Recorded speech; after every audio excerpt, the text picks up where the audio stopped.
What's stopping you from becoming a Catholic? Why can't women become priests? 1-833-288-EWTN.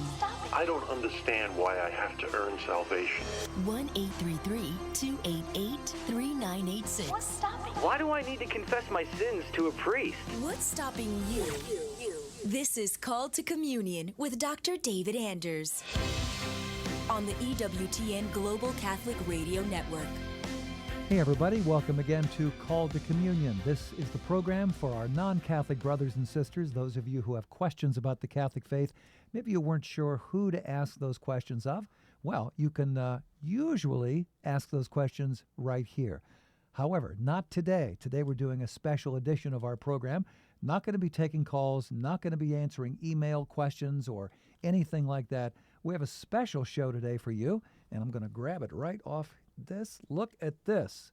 This is the book that we've been waiting for, the brand new book from Dr. David Anders, and that's what we're going to talk about this hour, how the Catholic Church saved my marriage. So it's just going to be you and me, Tom Price, along with Dr. David Anders. Tom, how are you today? Can you believe that this is actually available? Well, I'm grateful. I'm very grateful. And I'm really grateful for the great staff at EWTN Publishing and Sophia Institute Press who put it together beautifully and pushed me to hurry up the process and get with the program guy.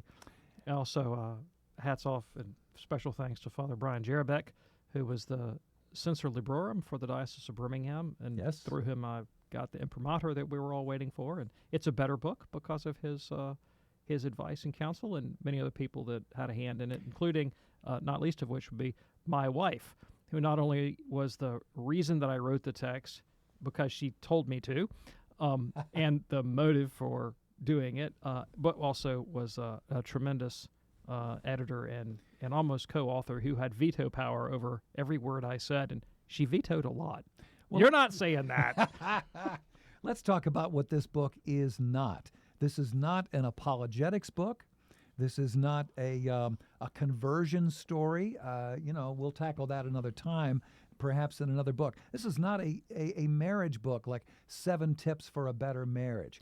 Yeah, so, and that's a point I really want to get across, that there are a lot of good books in the market about how to have a Catholic marriage, and like you said, five steps for a harmonious relationship and this kind of stuff. This is not that. Okay. This is not that. And in fact, I don't know if there's another book like this in any field on the market anywhere. Well, I've never seen it, anything like it out there, and we get an awful lot of books here at EWTN, as you might imagine. So in this hour, we're going to talk about what caused you to write this book, and obviously what caused you to write the book is, it's all kind of given away in the title. Sure. Well, it's true. The title is true. The Catholic Church did, in fact, save my marriage, and the first chapter of the book, and in the introduction, I say the Catholic Church saved my marriage and quite possibly my life, all right, which is true, because I had found myself in a situation in the early 2000s where I quite literally wanted to be dead. Wow. And, I wasn't going to kill myself, right? But, I remember thinking, I just wish a bus would come by and hit one of us. I don't really care which one. It could knock me out, knock my wife out, but put me out of my misery, man. This is awful. Well, let's go back to the beginning of your marriage, and you've been married how many years? It'll be now? 26 years this July. So at the very beginning, I'm going to presume that everything was kind of peaches and cream, right? Well, you'd be wrong if you presumed that. Okay. You got to go read the book. Tom. Okay. All right. So I met my wife in college, and I was tremendously attracted to her. In fact, I got interested in her because she had this really cute little ankle bracelet on, and we were in a French class together. We both are Francophiles, love French, and we've always kind of geeked out on that. And French is kind of our little love language at the house and so forth. And we lived in the same dorm at Tulane University, and I remember lying in wait for her one time with an umbrella because it was storming rain, and we were coming out of Newcomb Hall, and I thought, I know she doesn't have an umbrella, and I've got an umbrella. I'm going to lie here and wait when that hot little person comes out of this building, I'll be sitting here poised with an umbrella ready to go. And I know where she's headed. She's headed back to, Monroe Dorm. Okay. And I've got her, And I knew she was right behind me on the stairs, but I waited, with my umbrella, and I waited and I waited and I waited, and she kept not coming out, and she kept not coming out. And I thought, what on earth is she doing? But I was determined, so I planted myself. And, like 10 minutes later, but way too late, I see her come out the side of the building, not the front, under another guy's umbrella. Uh-oh. Oh, well, it was all out war at that point, And so I invited her to lunch one time at Bruff Commons, and I remember how she pushed her tater tots around on her plate, and I thought, not a big eater, So that's how we met, and but it really took off. I remember we used to walk around in the park at Audubon Park in New Orleans, and they have these beautiful Spanish oaks. We'd wander into the New Orleans Zoo, and we'd play with the elephants. You could actually ride the elephants back in those days. I don't know if you still can. And we got to where we could talk to, probably get in trouble with the zookeepers for this, but we could talk to the elephants. They knew us. They knew we knew them by name. We'd call them, and they'd come, and we'd sneak them stuff, put it in their trunks, and they'd eat it. One time an elephant threw elephant snot all over my shirt. I'll never forget that, But we had a grand old time, speaking French and drinking iced coffee and lolling about under the Spanish oaks and the moss in Audubon Park. And but as I began to get to know Jill really well, I realized that she'd had a really rough time growing up. I mean, like a tremendously rough time. She had a very, very difficult family situation. A lot of death and dysfunction and alcoholism and addiction and things like that running in her family. And she'd suffered a lot of pain. And I was no exemplar of moral excellence at the time. But I remember sort of casting back to my Protestant upbringing and thinking, I can't meet this need. I can't meet the need, the lack that was there in her life. Maybe God can, and it's not like I had a very devoted spiritual life, but that was the thought that came to me. And I talk about this in the book.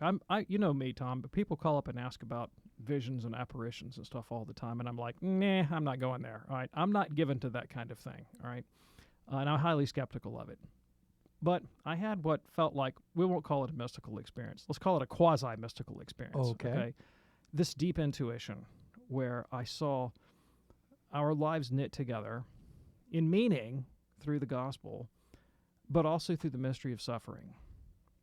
And that somehow or another, we were going to be bound together in a way that was redemptive, but it would involve suffering. Now, that's a weird thing for me to have thought, because there was nothing in my theology at the time that would account for that sense, that intuition. And You were not a Catholic. I was not a Catholic. Yeah, I'm not crediting the Holy Spirit. I'm not crediting anything. I mean, I'm just telling you that's what emerged in my sort of moral imagination.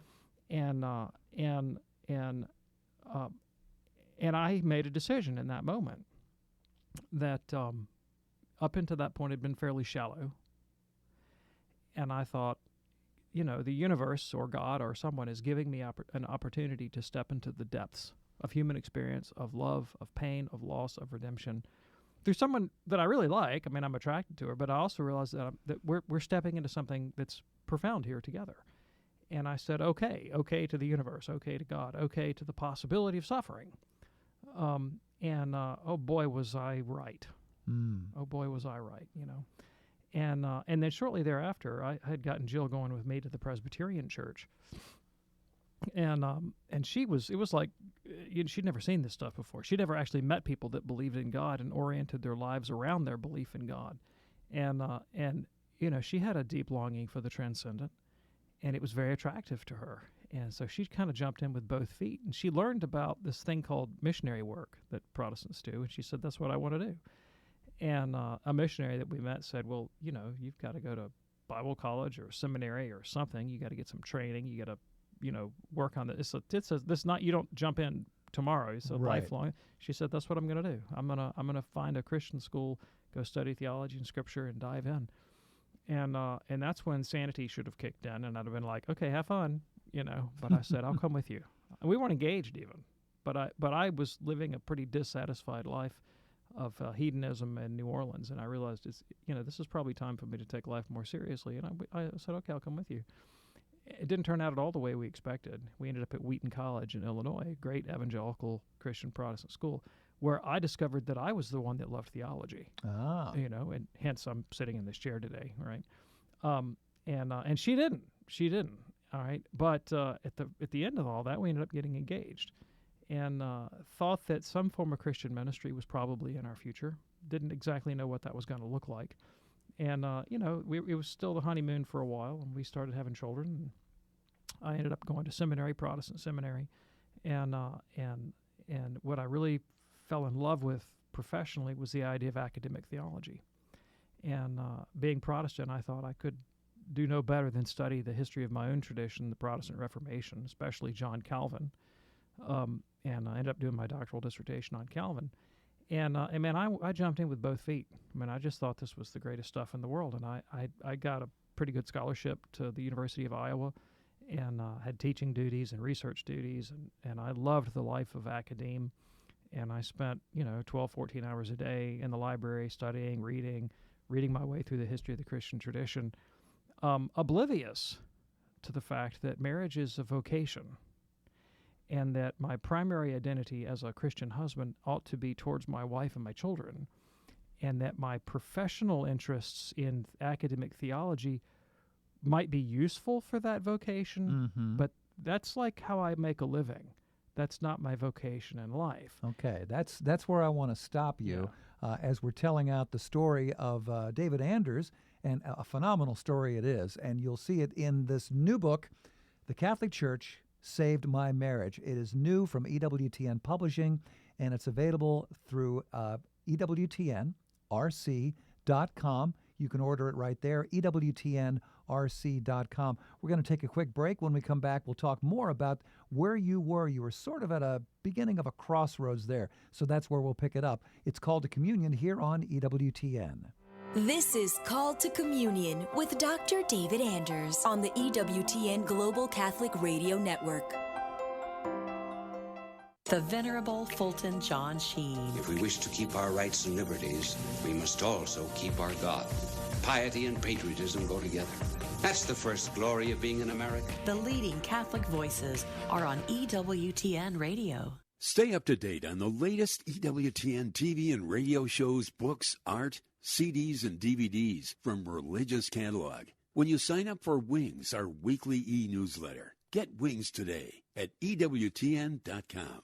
Living the Beatitudes with Father Bjorn. Blessed are those who hunger and thirst for righteousness, for they shall be satisfied. I Can't Get No Satisfaction is a popular song, but it could be a summary of our life on earth. In the book of Genesis, we hear that we're made in the image and likeness of God. That means that we can know the truth and we can choose to do good to others. We can love. It comes to fulfillment in the Sermon on the Mount, where we hear these Beatitudes. It's the standard of the Christian life. Jesus tells us that if we hear what he says and do what he tells us to do, we will be like wise people who build our house on solid rock. But we make progress towards happiness and blessedness by our actions, and it starts with our interior disposition, what we want to choose. Do you and I hunger and thirst for those things that will lead us to happiness and to God? Blessed are those who hunger and thirst for righteousness, for they shall be satisfied. EWTN. Live truth. Live Catholic. What's stopping you from becoming a Catholic? You are called to communion with Dr. David Anders. So today on the show, we're not taking your calls or reading your emails. We're going to devote the whole show to David's story. Now, this is not his conversion story. We did that on an earlier TV show, you may remember. But today we're going to talk about the contents of this great new book, The Catholic Church Saved My Marriage. And so, David, at this point, you were in seminary.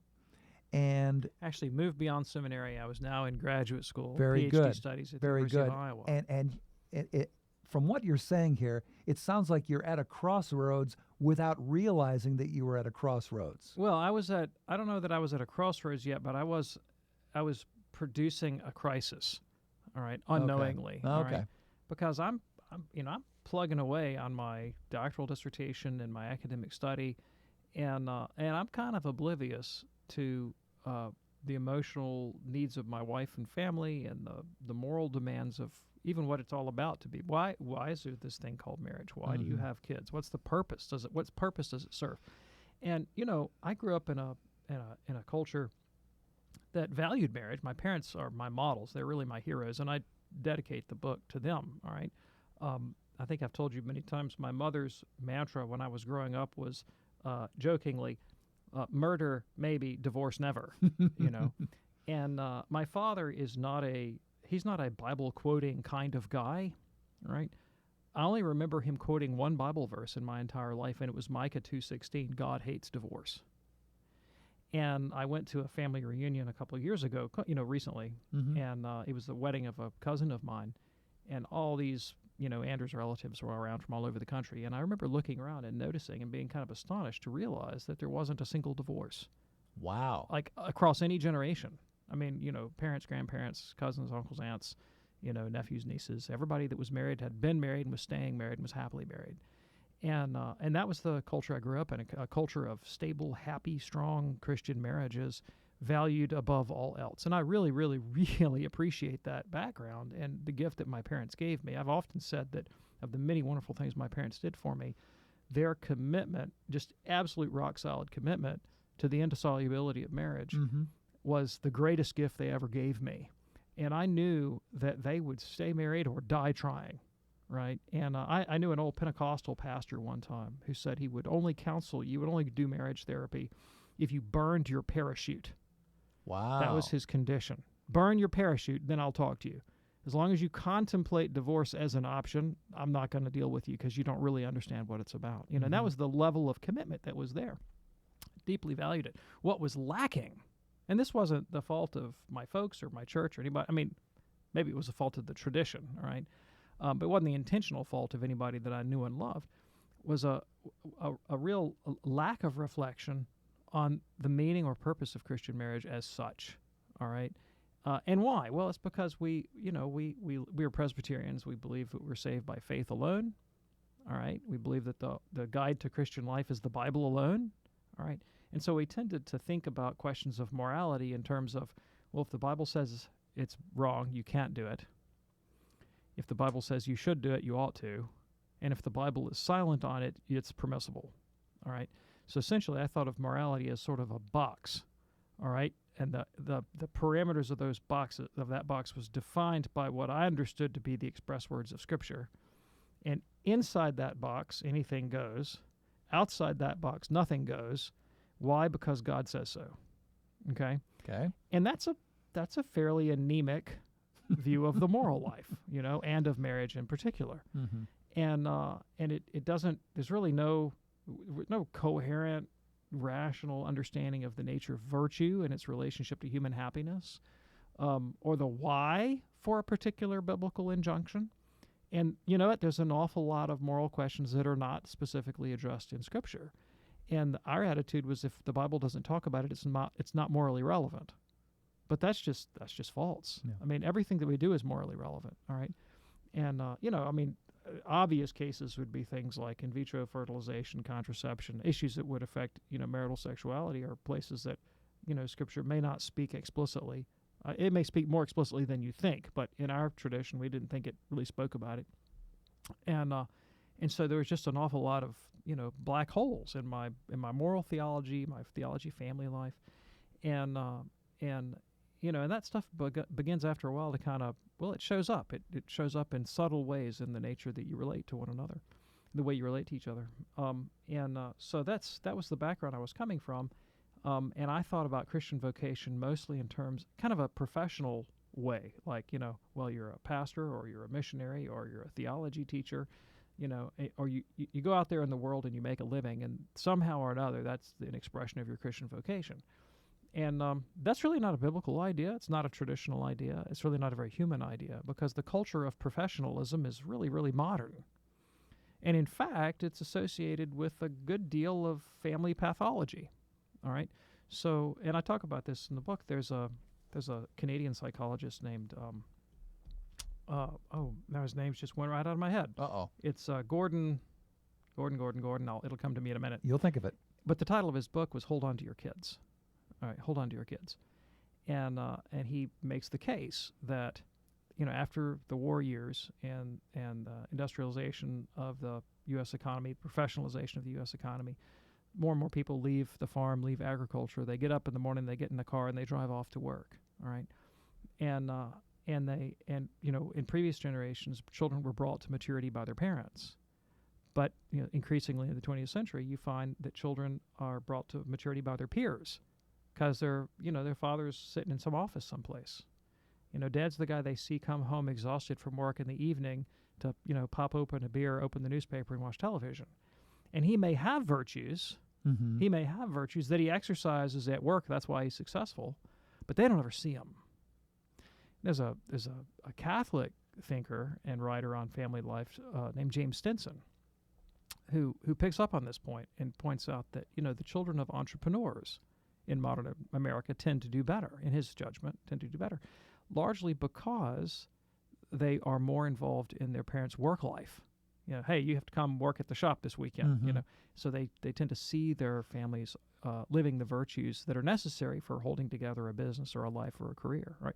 So there's some social factors in there as well that kind of detached my imagination from the home, the marriage, the family life as the realm in which religious faith ought to operate. So this is some of the background of why, and then, those struggles that I mentioned earlier my wife had growing up. She didn't have any good model, of marriage or family. Her parents were viciously acrimonious towards each other. They fought brutally.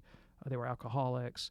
My wife, when she was 10 or 11 years old, she went to her mother and she said, "Mom, what's a period?" And her mother said, "It's the dot at the end of a sentence." Ooh. And she said, "No, Mom, it's something else. I know it's something else. The girls at school are talking about it." "No, Jill, it's the dot at the end of a sentence, and that's it. Don't ask again." Wow. But that's the way she was raised, so she had no positive models. So with my sort of absenteeism and her poor formation growing up, needless to say, after 6-7 years of graduate school and seminary and all the rest of it, and we had our own children coming along, the pressures of family life began to weigh on us, and we found that we did not have an adequate theology of marriage, an adequate understanding of marriage, an adequate morality or ethic of marriage, and we lacked those virtues that were necessary for living a vibrant marital life, and we lacked any sacraments that were aimed to form us in that virtue. We had faith in God and in Jesus, but a pretty weak view of the moral life and the life of grace. You're saved by faith alone, Mm-hmm. not by the quality of your moral life, and so kind of a tendency to dismiss the moral life as relevant to anything. And the church where you were at that time, the Presbyterian church, they didn't have much to say about all this. Correct? Well, they did, in the sense that I've already spelled out. So I got from my Presbyterian tradition and my Protestant tradition that marriage was a value, that you ought to stay married, that you should be faithful to your wife. All right, so I got good things, but I didn't get enough good things. And there were significant holes in the theological presentation of marriage that bore very dangerous fruit in my life. Whether it's issues of sexual morality, contraception, the nature of spirituality, the nature of Christian vocation, a lot of areas of spirituality and theology that I think were leading me down a path that was, quite honestly, bringing sort of wreck and ruin into my marital life without me knowing it. And I know we're getting 2 minutes away from the break here. The low point came in about 2001, 2002, something in there, when, because of my theological studies, I was losing faith in my Presbyterian tradition. I had read myself to the point of realizing that Protestantism as a system could not be true, but I was not yet Catholic, and so I had pursued a professional life that was going to end in ruin, because there's not a big job market for theologians that don't actually believe the tradition they've been trained to teach. Yeah. Right.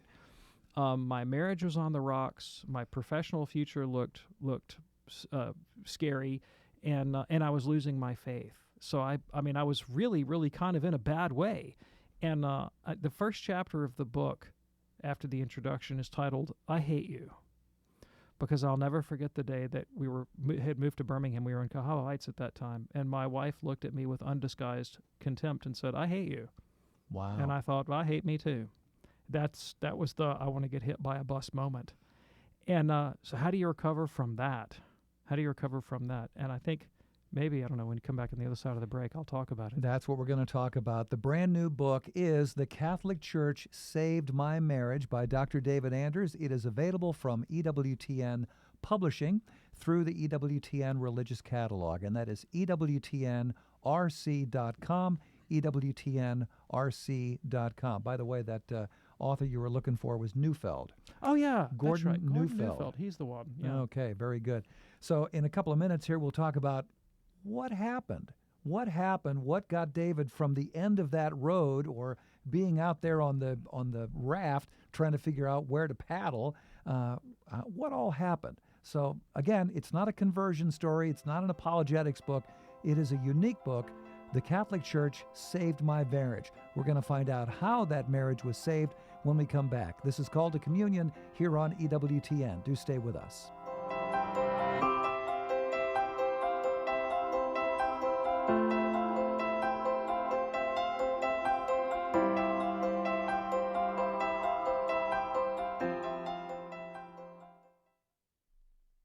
Father Robert Spitzer. First of all, you will get a much deeper awareness of your faith, much deeper awareness of the evidence for your faith, explanations of tough theological issues, how science and reason and faith come together, and above all, a deeper awareness of how to practice your faith and how to live it. Father Spitzer's Universe with Father Robert Spitzer. Friday, 8 p.m. Eastern on EWTN Radio. To tweet or not to tweet? That is the question when it comes to the Vatican and its new rules for nuns regarding social media. I'm Teresa Tomeo of Catholic Connection with another Media Minute. The Vatican says nuns need to cool it a bit with the tweeting. The Catholic Church issuing new guidelines for social media when it comes to nuns who are supposed to be living cloistered lives of quiet contemplation. They're worried, they say, about the distraction from so much social media that permeates modern life. The Vatican saying social media use for information or work is fine as long as the nuns do use some discretion. The aim, the Church says, is to safeguard the identity and mission of contemplative women religious. The Vatican releasing new norms for contemplative orders of nuns encouraging cooperation among their monasteries and outlining procedures for communities left with only a few members. I'm Teresa Tomeo with another Media Minute here on the EWTN Global Catholic Radio Network. EWTN, communicating the faith. And I wanted to tell you guys how great your show is because I listen to you guys for every day for the past 5.5 months. It's because of you guys that I came to the Catholic faith. Now I'm going to church on Sunday for the first time because I just got out yesterday from jail. And I got my mom to go too, and my girlfriend is also going with me. Wow. She's willing to give the Catholic faith a try. EWTN. Live truth. Live Catholic. What's stopping you from becoming a Catholic? You are called to communion with Dr. David Anders. And we welcome you back to this special edition of Call to Communion here on EWTN. Today is a little bit of an oddball show. We're not taking any calls. We're not answering any emails or texts. We're talking about David's brand new book. It's his very first book. Personally speaking here, I hope this is the first of many. Thank you. Now that you've broken the literary logjam, I'm hoping that there's going to be another book and then another book and another book. I asked a really good friend of mine, brilliant man, great theologian who had not written. He lived a long life and never wrote. It's Father Lambert Greenan, who edited the Pope's newspaper for a while. And I said, Father, why did, you got so much to say. Why did you never write a book? And he said, well, the perfect was the enemy of the good. And I've learned that lesson, right? Because I have 4 or 5 files on my computer called, book 1, book 2, book 3, and they never got published because I was like, Well, hopefully deadlines are useful. Yeah. Hopefully this will get you started on a great and long career as a writer. The first book here is The Catholic Church Saved My Marriage. It's available from EWTN Publishing, EWTNRC.com, EWTNRC.com. So here we are. Now you are definitely at a crossroads. You are not a happy camper. As you said, your wife is saying, like, I hate you. You're hating yourself, and you're thinking, now what? Yep, because I've got no faith. I have no money. I have no job. I have no marriage to speak of. What could go wrong? You know, and I mean, I am hanging existentially by a thread. Yeah, you know, and oddly enough, well, you know, look, the groundwork had been laid, even though I didn't know it, because I'd been spending, you know, the previous 10 years of my life studying the history of Western theology. So I had filled my head with Catholic thinkers and Catholic theology, and also people attacking them, right? But I mean, I knew a lot at this point, was somewhat confused by the whole thing, and didn't quite know where to go. So it's not like I was drawing on a completely empty well. But there were a couple of real key turning points. One of them was I was studying at the time at Stanford University here in Birmingham, Alabama, which is a Baptist university, at least it was at that time. And it has a real sort of world-class divinity school, Beeson Divinity School. And Dr. Timothy George, who's the dean there, had very kindly let me sort of set up shop and write as I was working on my dissertation and using their facilities. And I would sometimes take a break from my work, and I would scan the shelves and look at journal articles. And I stumbled across the ecumenical journal First Things, which was published by Father Richard John Newhouse of happy memory. Yes. And I came across an article in First Things written by all people, a Mormon physician. Wasn't even a Catholic, all right? It was an MD, a family doctor who happened to be a Mormon. And he wrote an article about why he had stopped prescribing birth control pills. And you know, the interesting thing is his Mormonism had nothing to do with it, not directly, because his tradition didn't say anything about birth control being right or wrong, okay? It was just based on his study as a family practitioner and what he could learn about the biochemistry of reproduction and birth control pills and how they worked and what effect they had on the female body and so forth. And he came to the conclusion that they were basically bad for you, right? And that he'd taken an oath, a Hippocratic oath, to do no harm, and he felt like he was doing harm. And that opened his eyes to looking a little bit more deeply into the question of contraception and sterilization, things like that, which obviously does harm because you're damaging a healthy organ. Mm-hmm. And he started thinking a little bit more philosophically about it, and he found himself basically arriving at the position the Catholic Church takes, which is that I want to put this on a bumper sticker: sex is for babies, you know, and or a T-shirt maybe. The back will say "Dogma lives loudly within me," but that's another point.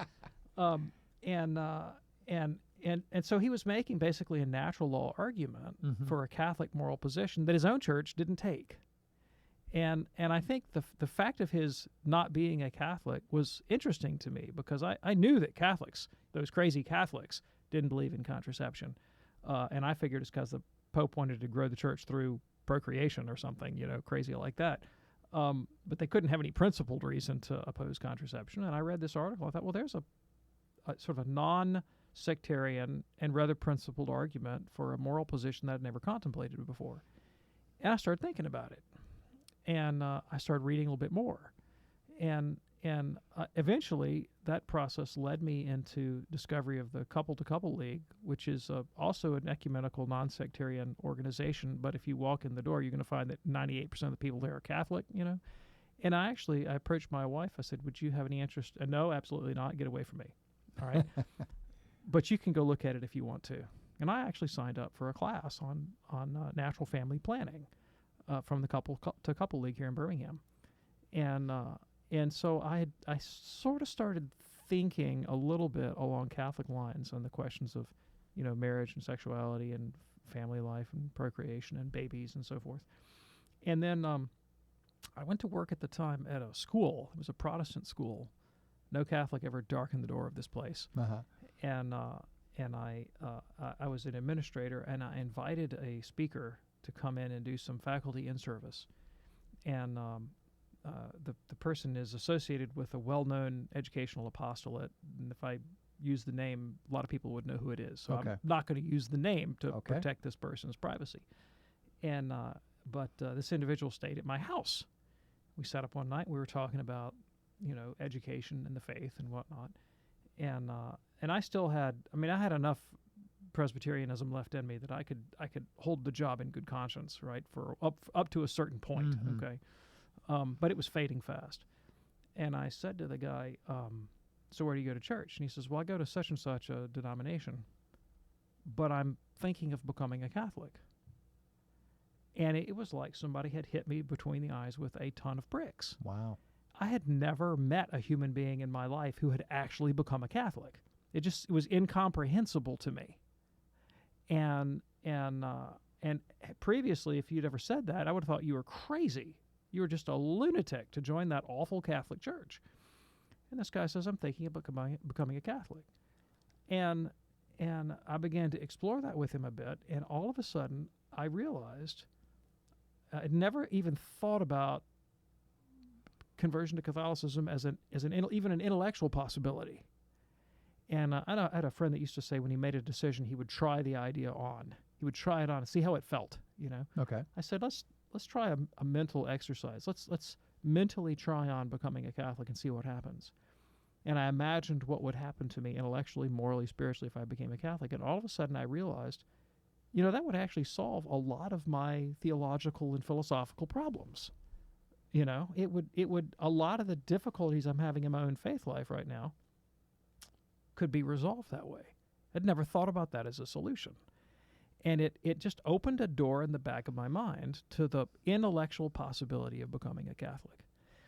And there were other things that happened that year that were kind of momentous in my journey. And you know, I get into them in the book. I kind of march you through the fine details, the fine grains of my thinking and some of the experiences I had working in the school, and a few sort of quasi-miraculous things involving the intercession of the saints. One of them, EWTN's very own Marie Edmonds, who has done a program on embracing dementia through EWTN, was my next door neighbor at the time.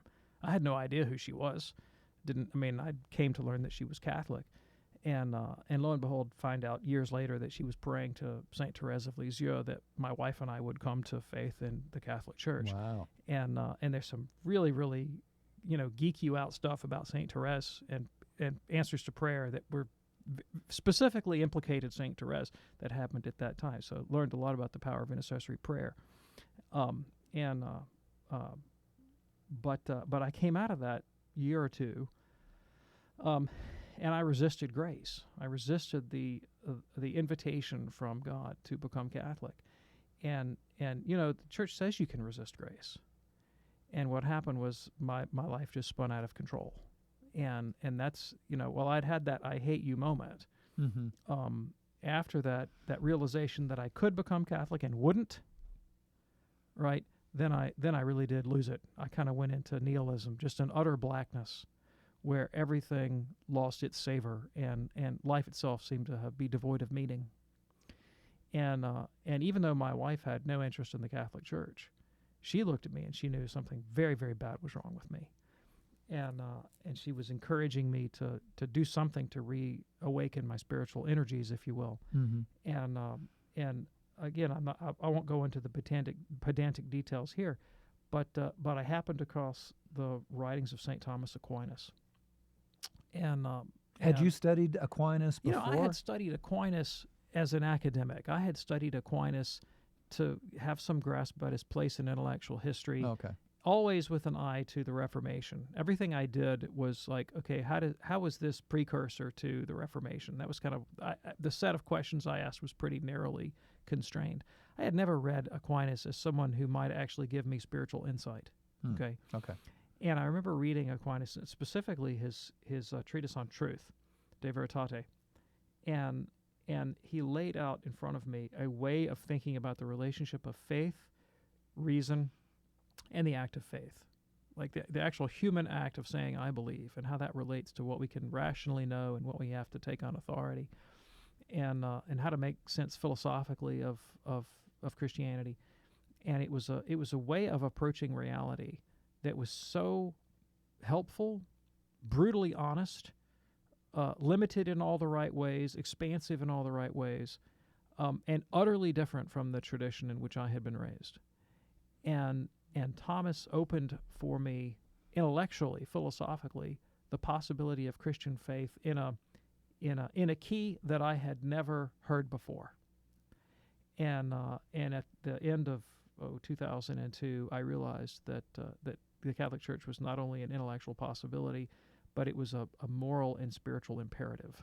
Had to do it. And I approached Monsignor Martin Muller at Our Lady of Sorrows Church in Homewood, Alabama, knocked on the door, said, Father, I think I want to become a Catholic. And he said, oh, are you marrying a Catholic or did you read your way in? And I said, option B. And he says, tell me about yourself. So I started telling him a little bit about my theological background and education. And then I mentioned in the course of the conversation that I had read the Catechism. He said, you read the Catechism? I said, yeah. He said, all of it? I said, all of it. He said, cover to cover? I said, cover to cover. He says, well, you don't need RCIA. We'll bring you in sooner. How about next Sunday? Wow. You know, and or 2 Sundays from now or whatever. Mm-hmm. And that was when it really hit me. You know, I had approached him just again as, well, this is a possibility. Maybe I'll become a Catholic. And he put the question to me, kind of like Taylor Hancock from EWTN Publishing saying, when are you going to deliver the manuscript? Yeah. You know? So you had done all this spade work, not realizing that you were already preparing yourself in your own journey. No idea. You know, I was reading out of intellectual curiosity. And then Father Muller put the question to me, all right, how about next Sunday? Wow. And I went, holy cow, I'm going to have to decide whether or not I'm going to become a Catholic. Mm-hmm. And it was another one of those moments, kind of like the one back in New Orleans, where my wife had said, my fiance, girlfriend, had said, I'm going to go and pursue a life of missions. And I went, well, am I going to go or not? And I thought, well, am I going to go or not? And I went. I dove in by the grace of God. And the rest is, as they say, history. But the effects on my life were amazing, transformative, and powerful. My wife did not follow me. She was resentful of my Catholicism. She had started out as a Catholic, if I'm not mistaken. Yeah, Catholic without faith. Okay. You know, and she didn't want me to become Catholic, although she kind of saw the moral necessity of something. Otherwise, I was going to spin off into nihilism. And actually, she got upset when I would go to confession. She resented that I would make trips to the parish on a Saturday afternoon instead of taking care of the kids or whatever. You know, she thought this was yet another theological fetish that Dave had, that, you know, as he was indulging his own sort of esoteric spirituality instead of being a real human being. And so I had to start sneaking out during the workday on weekdays to go to confession. And I only knew one place where they heard confessions every day on weekdays at the lunch hour. And that was this friary that I discovered in Irondale, Alabama, attached to this kind of odd television and radio network called EWTN. Which was only a few miles from your home. I live 5 miles from here. And so, I didn't come out here to do radio. I came out here to get my sins forgiven. You know, that's actually how I started coming out here. It was an accident that I even discovered EWTN, because I learned about Marcus Grodi and the Coming Home Network and the Journey Home. And I called up Ohio one time and I said, I'm a Protestant and I'm thinking of becoming a Catholic, but I really need to find another Protestant who's done this. You know, do you know any? And they're like, we know a few. Yeah. You know? I said, do you know any in Birmingham? And you can hear the snickering on the other side of the phone as they're like, funny. You ever heard of EWTN? No, never heard of it.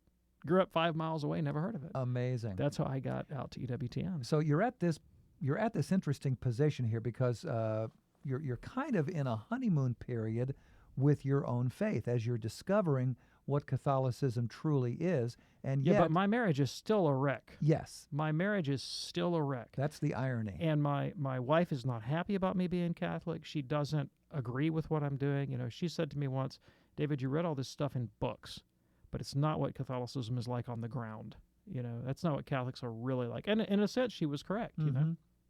And there was a lot of resentment.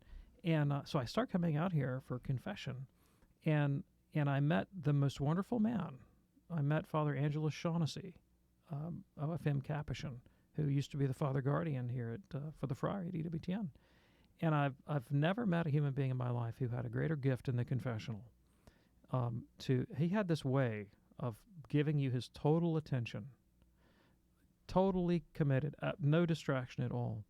And you'd make your confession, and Father Angelus would say, is there anything else? Anything at all? And he made you want to dig deep. He made you really want to examine your life without any judgment. No judgment at all. No condemnation. Nothing but mercy. Nothing but expression of the face of Christ's love. And he also vindicated my feelings. you know, I mean, as I began to unfold to him not just my sins, but my sorrows and my marital struggles and my difficulties. And he didn't tell me, you don't have a right to feel that way. He said, you have every right to feel that way. And but he helped me find grace in my life of prayer and the sacraments, not to fix all my problems, but to bear up under those problems, how to make sense of my suffering in a way to give it meaning. And I said, if anybody could help my wife come to faith, it would be this man. And I said, Jill, would you go to confession to Father Angelus? She said, not on your life. Get away from me. Don't ask me again. Well, I didn't listen to that, and I kept bugging her about it. And she finally said, look, if you'll just get off of my back, I'll go see this Angelus character once, and then you never ask again. And I said, fine. And so she goes to Angelus, Father Angelus. Not for confession. Well, she did go for confession. Okay. She did go for confession. Okay. And then, lo and behold, she goes back the next week, and then the next week, and then the next week, and then the next week. And then one day I wake up, and she's praying the rosary in the middle of the night in our bedroom. And I just about fell off the bed, you know. And then she starts going to daily mass, and then she starts going to the Liturgy of the Hours with the friars. And then she, next thing I know, she's more Catholic than the Pope, as they say, you know. And years later, I said, Jill, what did Angelus say to you to bring you around? And she said, well, he told me something no one had ever said before. He told me that my suffering had meaning. And she began, unlike me, she's not given to theology. She was into the mystics. She discovered Teresa of Avila. And because that's really what the life of prayer as a Catholic is all about. It's about not trying to avoid suffering, but how to find your path through it, you know, and find grace in it, find meaning in it, that it can be offered up on behalf of the church, on behalf of your loved ones. And so that's where we were. And I was like, things are starting to get better. And then she approached Father Kevin Basil, who was the rector of our cathedral and a canonist here, and she told him about our marital situation. And he looked at her, and Father Basil, like a lot of canonists, is a very cut-and-dried kind of guy, and he said, well, your marriage is invalid. Because she was technically Catholic at the time that we got married. And there are good reasons why, you know, or the priest who brought me in would there was an ambiguity in the law at the time that would make that question uncertain, okay? And that's been resolved since, okay, Pope Benedict resolved that question. But there was a technical point of canon law as to whether she was really Catholic or not at the time we were married, which is why it didn't take care of that earlier. But Father Basil said, no, absolutely, you're not Catholic. Oh, you were Catholic, and therefore your marriage is invalid because you didn't get married in a Catholic church, You got to have your marriage convalidated. And Jill came back to me and said, well, Father Basil says our marriage is not valid, and we have to have it convalidated. And I remember thinking, in truth, well, first of all, I wish I like this Catholic business. I'm really getting into it, but please keep these judgments about my marital life to yourself. Like, you're going to wreck everything now, Father Basil. Please, you know, don't do that yet. And it's just starting to get better. I don't need a monkey wrench thrown in. But then there was a more subtle question. Do I really want to stand in front of a priest and say, I do, again? Because the last 10 years have been hell. Do I really, with wide open eyes, want to walk into what I know is it's no honeymoon now. This really is the moment of saying, I'm willing to definitively embrace suffering. And ironically, I had a priest tell me in the confessional, it wasn't Angelus, it was another priest, who says, you know, if you do this, you'll never be able to get an annulment. And I was like, thanks, Father. You know, how to be encouraging, you know. But it was a great thing for him to say. Sure. Because, and I asked Jill, I said, why did you finally agree to have her marriage convalidated? She said the most amazing thing. She said, because I was willing to embrace suffering. I was willing to suffer. And you talk about the opposite of romanticism. Like, we said, we need to do this because of our children. And at that point, we'd both become pretty darn jaded about each other. And so there was no kind of romantic, ushy-cushy thing going on. It was just, this is the right thing to do, and we're going to do it. Neither one of us expected or anticipated the miracles that would flow from that. After we actually went through with the ceremony, with the sacrament, to have our marriage convalidated and rendered a sacramental marriage in the Catholic Church, the Church teaches that if you cooperate with grace, right, the fruit of the sacrament of marriage is transformative in your life. If you cooperate with grace, right? Marriage is a sacrament. It can bring grace, but it'll only work in your life if you cooperate. we said yes to that cooperation, the willingness to embrace the cross, all right? The willingness to commit to a life of prayer, the willingness to follow what the church says is the right way to order your marriage. And the results were amazing. And amazing overnight or amazing pretty darn overnight. Okay. I mean, not like the next 24 hours, but not too long after that. I remember saying to a good friend of mine, John Tidwell, who manages one of the Guadalupe radio stations, the one here in Birmingham, Alabama today. I said, John, I'm in marital bliss. I'm in bliss. And he said to me, he said, Dave, it's obvious. And he knew us through thick and thin. He knew us before we were Catholics. He knew us when we were tearing each other's hair out, almost literally. And he knows us today. He said, it's obvious. God has done a 180 on your life. The whole quality of your life is different. And of course, it was supernatural. You know, I say at the end of the book, a friend that I talk about often on the radio, my cousin, Jed Park, who like me was a Presbyterian. Like me, he had a very intellectual conversion to Catholicism.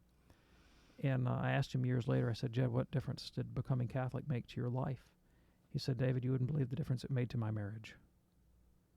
And I told my friend Father Lambert that. He said, of course. He's growing in holiness. He's in the sacraments.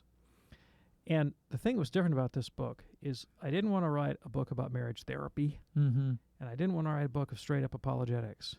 What I wanted to write was a book that could show that all this stuff we talk about on the radio all day long, whether it's the sacraments or whether it's dogmatic theology or whether it's philosophy or whether it's morality, all these issues that we deal with on Call to Communion, these aren't just abstractions. These aren't just ideas.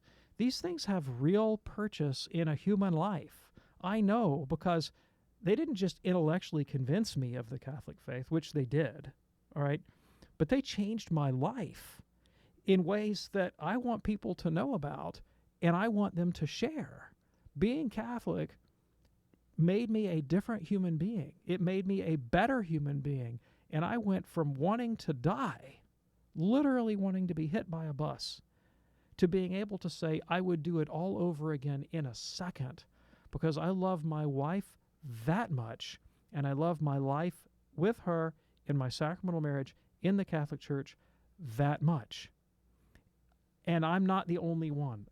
My cousin, others that I have met, people who have called this show, will tell us when I finally understood and embraced what the church means by marriage, what the sacraments promise, what the end and purpose and meaning of life is, when I stopped kicking against the goads, my life was transformed and everything became beautiful. Now, I know that sounds utopian and pie in the sky, and when I say everything becomes beautiful, I don't mean you quit hurting. I don't mean suffering goes away. There's always going to be suffering. I don't mean God solves all your problems. What I mean is when you embrace the cross of Christ, He transforms your suffering into something fundamentally meaningful and purposeful.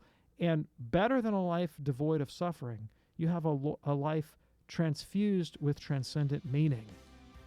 No matter where you are in your journey, this is a great book for you.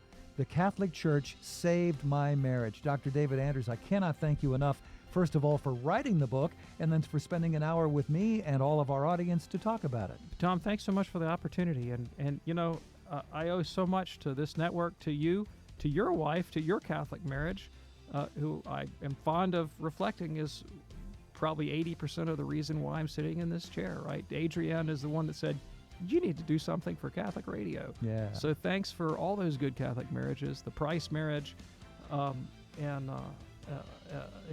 the Holy Family. That's the greatest marriage in the Catholic Church, right? It's great. It's available right now. Go to EWTNRC.com, EWTNRC.com.